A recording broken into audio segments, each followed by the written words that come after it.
How can we add a footnote in Microsoft Word document? Simply head to the bottom of your page and double tap close to the bottom edge.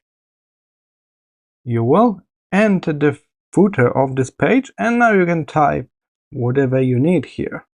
You will also notice that header and footer tab is now active at the very top. So you got access to different dedicated tools. We can jump between header and footer with just one single click.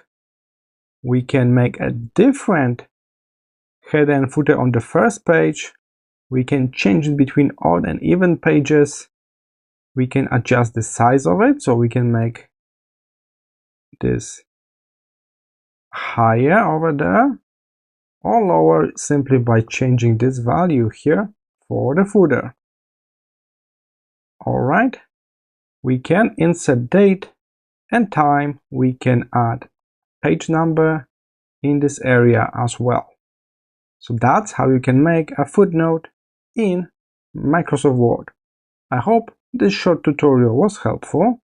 Keep in mind, to go out from your footer, simply click this Close Header and Footer button at the top, or double tap on your document, and you are back here. I will see you in the next lesson.